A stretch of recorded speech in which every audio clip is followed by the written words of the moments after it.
আসসালামু আলাইকুম, কেমন আছেন সবাই? বাংলাদেশি মম মুন্নিস লাইফস্টাইল চ্যানেলের পক্ষ থেকে আমি মুন্নি চলে এলাম আবারও আপনাদের মাঝে নতুন আরও একটি ভিডিও নিয়ে। আশা করি আমার আজকের ভিডিওটিও প্রতিবারের ন্যায় আপনাদের কাছে ভালো লাগবে। আজকের ভিডিওতে আপনাদের সাথে শেয়ার করব অসুস্থ শরীর নিয়ে সংসারের কাজকর্ম প্লাস 2 বাচ্চা কিভাবে সামলালাম। তো সঙ্গেই থাকুন, ইনশাআল্লাহ দেখতে দেখতে ভালো লেগে যাবে। সকালবেলা ছেলেকে মাদ্রাসায় দিয়ে এসে কিছুক্ষণ শুয়েছিলাম। আগের ভিডিওতে তো আপনাদেরকে বলেছি আমার শরীরটা দুর্বল দুর্বল লাগে, তো জ্বরের কারণেই হয়তো শরীরটা দুর্বল দুর্বল লাগছিল। জ্বরটা আমার গত 2 দিন হয়েছে এসেছে। এর আগ থেকে আমার শরীরটা প্রচণ্ড দুর্বল আর পেট খুব ব্যথা করছে। কেন ব্যথা করছে সেটা তো আর জানি না। তো যতই অসুস্থ থাকি না কেন সংসারের কাজকর্ম তো আর ফেলে রাখা যাবে না, সবাইকে তো না খাইয়ে বসে রাখা যাবে না।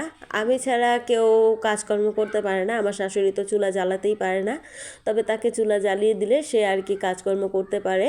তবে আমার শাশুড়ি সকালবেলা একটু শুয়ে থাকে, ফজরের সময় উঠে সেজন্য, আর আমিও তাকে আর ডাক দেই না। তবে মাঝে মধ্যে শাশুড়িকে দিয়েও একটু রুটি বানাই বা তরকারি কাটাই।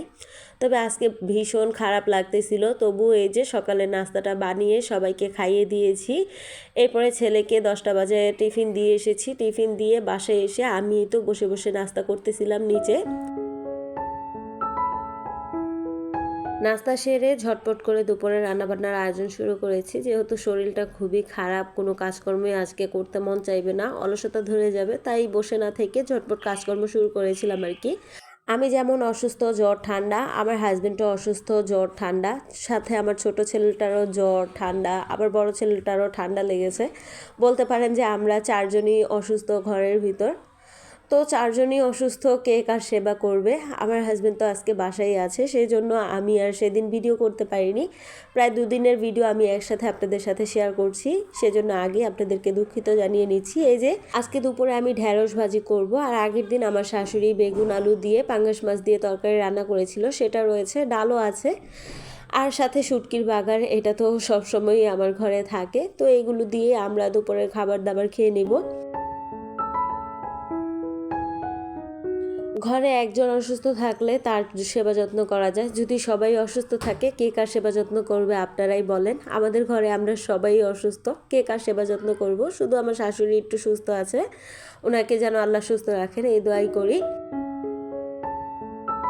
আপনাদের ভাইয়া যেহেতু অসুস্থ হয়েছে, সে পেয়ারা কিনে নিয়ে এসেছিল, সাথে কাসুন্দিও কিনে নিয়ে এসেছে। আমি কাসুন্দিটা খেতে খুব বেশি পছন্দ করি।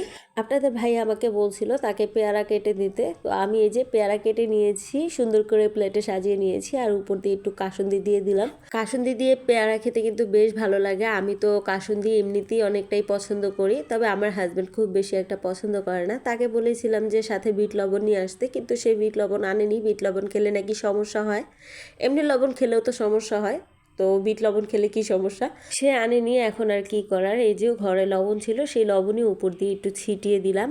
এতে করেও কিন্তু খেতে খুব বেশি ভালো লেগেছে। আমার হাজব্যান্ড তো বলছিল পোড়া মরিচ দিতে, কিন্তু আমি দেইনি, যেহেতু বাচ্চারা খাবে সঙ্গে। এই যে ঘরে এসে আমরা খাটে বসে বসে খাওয়া দাওয়া শুরু করেও দিয়েছি। আমার বিছানার চাদরটা কিন্তু আমি উল্টিয়ে বিছিয়েছি। আমার বাচ্চারা 1 সপ্তাহ আমার চাদরটা ঠিক থাকতে দেয় না, নষ্ট করে ফেলে, তাই আমি আমার চাদরটাকে একটু উল্টিয়ে দিয়েছি, কেননা এত বেশি ঘন কাপড় ধুতেও আমার কাছে ভালো লাগে না। যাই হোক, এটা হচ্ছে পরের দিনের ভিডিও। এই যে আমি এখানে চাল ধুয়ে নিচ্ছি দুপুরের জন্য, আর সাথে আজকে করলা ভাজি করব, আলু দিয়ে পাঙ্গাস মাছ রান্না করব। সংসারকে আমি ভালোবাসি, তাই তো অনেক বেশি মন খারাপ থাকলেও, অনেক অসুস্থ থাকলেও আমি মন খারাপ অসুস্থতা নিয়েও আমার সংসারের কাজকর্মগুলো গুছিয়ে করে নেই। যতই আমি মুখে বলি যে আর কোনো কিছুই করব না, তবে আমি কিন্তু মন থেকে আমার সংসারকে অনেকটাই ভালোবাসি, তাই আমার সংসারের কাজকর্মগুলো আমি একা হাতেই করে থাকি সব সময়। সকালবেলা কিন্তু বিছানা থেকে উঠতেই পারছিলাম না, তবে অনেক কষ্টে জোর করে একটা নাপা খেয়ে তারপরে সকালে নাস্তা তৈরি করেছি, বাচ্চাকে আমার শাশুড়িকে দিয়ে মাদ্রাসায় পাঠিয়েছি। আমি আর আজকে যাইনি। এরপর 12টা বাজে ছেলেকে মাদ্রাসা থেকে নিয়ে এসেছি, এসে চালটা ধুয়ে ভাতটা বসিয়ে দিলাম। আগে আমি পানি বসিয়ে দিয়েছিলাম গরম হওয়ার জন্য। আপনাদেরকে আগের একটা ভিডিওতে আমি দেখিয়েছিলাম আমি সব সময় রাইস কুকারে যেভাবে ভাত রান্না করে থাকি। যারা এখনও দেখেননি দেখে আসতে পারেন, ভালো লাগবে ইনশাল্লাহ। এই তো আমি রাইস কুকারে চালটা দিয়ে দিয়েছি। এই ঝুড়িটা কেনার পর আমার অনেকটাই উপকার হয়েছে। যেমন আগে আমার পাতিলে রেখে তারপরে চালগুলো ধুতে হতো, চাল ধোয়ার পর নিচে অনেক বালুও জমে থাকতো। তবে এখন এই ঝুড়ি কেনার পর থেকে আমার অনেকটাই উপকার হয়েছে। চাল ধোয়ার সময় আপনারা সবাই দেখেছেন আমি ঝুড়ির নিচে একটা কড়াই দিয়ে নিয়েছি, যাতে করে নিচে বালুগুলো পড়ে যায় আর পানিটা জমে থাকে, চালগুলোকে ভালো করে ধুতে পারি। আমি সবসময় এখন এভাবেই চাল ধুয়ে তারপরে রাইস কুকারে ভাতটা রান্না করি। ভাতটা বসিয়ে দিয়ে চলে এসেছি ঘরটা ঝাড়ু দেওয়ার জন্য। আমার ঘরের অবস্থা খুবই করুণ। আমি প্রতিদিনই কিন্তু 3-4 বার করে ঘরটা ঝাড়ু দিচ্ছি। আমার ঘরে যেহেতু ছোট বাচ্চা থাকে, ওরা একটু খুব বেশি নোংরা করে। বিশেষ করে ছেলে মানুষ যার ঘরে আছে, ছেলে বাচ্চা, তারা তো অনেক বেশি নোংরা করে। যাদের ছেলে বাচ্চা আছে তারা তো বুঝেনি, মেয়ে বাচ্চারা একটু গোছালো হয়, তবে ছেলে বাচ্চারা একদমই অগোছালো। আমার হাজব্যান্ড যেদিন বাসায় থাকবে সেদিন তো আমার ঘরের অবস্থা আরও বেশি খারাপ থাকবে। প্রায় 3 দিন ধরে সে বাসায় থেকে আমার ঘরের অবস্থা যে কি করেছে, একদমই নাজেহাল অবস্থা করে দিয়েছে। তো অসুস্থ শরীর নিয়ে কিন্তু আমি আমার ঘর দুয়ার ঠিকই পরিষ্কার পরিচ্ছন্ন করে রাখছি, কেননা আমি অপরিষ্কার থাকতে একদমই পছন্দ করি না। আর বাচ্চাদেরকেও এখন শিখিয়ে নিচ্ছি আস্তে আস্তে করে যে যত কিছু নোংরা করবে সব কিছু তোমরাই পরিষ্কার করবে। ওদের সাথে সাথে আমিও করি, আবার ওদেরকে দিয়েও করাই। এটাই হচ্ছে নিয়ম বাচ্চাদেরকে কাজ শেখানোর। তো এভাবেই আমি বাচ্চাদেরকে কাজকর্ম শিখিয়ে থাকি আর কি। আমার পুরো বাসাটা আমি ঝাড়ু দিয়ে তারপরে এই যে চলে এসেছি বারান্দায়। আমার বারান্দার অবস্থাটাও খুব খারাপ, বাহির থেকে বাতাস আসে, ধুলাবালি আসে, দুদিনও যায় না বারান্দা নোংরা হয়ে যায়। তো দুদিন পর পরই বারান্দাটাকে এভাবে ঝাড়ু দিয়ে তারপরে মুছতে হয়। যেমন আজকে এই যে আমি ঝাড়ু দিয়ে নিচ্ছি, এরপরে আমি বারান্দাটাকে ভালো করে মুছে নিব। আর আমার বারান্দার যে গাছগুলো আছে সেগুলোকেও আমি এই পাশ থেকে ওই পাশে সরিয়ে দিব, আপনাদের সাথে একটু পরেই শেয়ার করছি। আমার ভিডিওটি দেখতে দেখতে যারা আমার সঙ্গে এই পর্যন্ত এসেছেন আপনাদের সবাইকে অনেক অনেক ধন্যবাদ। আপনারা যদি আমার ভিডিওটিতে এখনও লাইক না দিয়ে থাকেন তাহলে প্লিজ একটি লাইক দিয়ে দিবেন। আপনাদের একটি লাইক আমার ভিডিওটি শেয়ারের কাজ করবে এবং অনেকজনের কাছে পৌঁছে দিবে। তো ঝাড়ু তো দিয়ে নিয়েছি, আর এই তো এখন বারান্দাটাকে ভালো করে মুছে নিচ্ছি। এদিকে আমি বারান্দায় কাজ করছি, ওদিকে আমার 2 ছেলে কিন্তু ঝগড়া লেগে গেছে। তারা একটু পরপরই ঝগড়া লেগে যায়। এমনিতে একজন আরেকজনকে ছাড়া বাঁচে না, আবার যখন একসাথে থাকে তখন কিন্তু একজন আরেকজনকে দেখতেও পারে না। এরকম একটা অবস্থা সবসময় আমার ঘরে থাকে। ওদের জন্য আমাকেও অনেক জোরে জোরে চিল্লিয়ে চিল্লিয়ে তারপরে কথাবার্তা বলতে হয়। আমি কখনোই ওদের সাথে রাগ করে ধমক দিয়ে কথা বলতে চাই না, কিন্তু ওরা আমাকে বাধ্য করে। কি আর করার, ধমক না দিলে, রাগ না করলে ওরা কখনোই থামে না।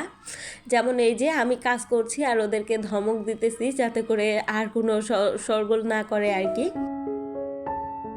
এদিকে গতকাল রাতে হঠাৎ করে আমাদের টিভিটা নষ্ট হয়ে গেছে, মানে ডিসপ্লেটা কালো হয়ে গেছে। না হয় কালার সাউন্ড সব কিছুই ঠিক আছে, তো এটা নিয়েও মনটা খুব খারাপ। 3 বছর হতে না হতে আমাদের টিভিটা নষ্ট হয়ে গেছে। 50 ইঞ্চির টিভি 70,000 টাকা দিয়ে কিনেছি, কষ্ট তো লাগবেই।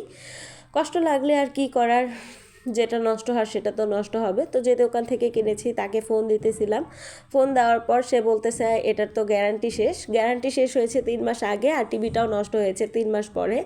যদি 3 মাস আগে শেষ হতো হয়তো ফ্রিতে সার্ভিসটা দিতে পারতাম। এ নিয়ে আমাদের দুজনেরই মন প্রচণ্ড খারাপ। 3 বছর শেষ না হতেই আমাদের টিভিটাও শেষ হয়ে গেল এ নিয়ে। তো সংসারের কাজকর্মগুলো তো করে নিচ্ছি, পাশাপাশি হাজব্যান্ড একটু পরপর এইটা দাও ওইটা দাও, পানি দাও, কাগজ দাও, এগুলো নিয়ে ডাকাডাকি করতেছিল, সেগুলোও তাকে করে দিচ্ছিলাম। এভাবেই অসুস্থ শরীর নিয়ে আজকে সারাদিন সংসারের কাজকর্মগুলোকে করে নিলাম। কিছু কাপড় চোপড় ছিল সেগুলোকেও ধুয়ে নিয়েছি। আর এই তো বারান্দার ওই পাশের গাছগুলোকে এই পাশে এনে দিয়েছি, যেহেতু পশ্চিম সাইডে প্রচণ্ড পরিমাণ রোদ, সেজন্য পূর্ব পাশে এনে দিয়েছি। তো এই ছিল আমার আজকের ভিডিও। কেমন লাগলো সব মিলিয়ে কমেন্টে জানাবেন। ভালো লাগলে লাইক শেয়ার অ্যান্ড সাবস্ক্রাইব করবেন। আল্লাহ হাফিজ, আসসালামু আলাইকুম।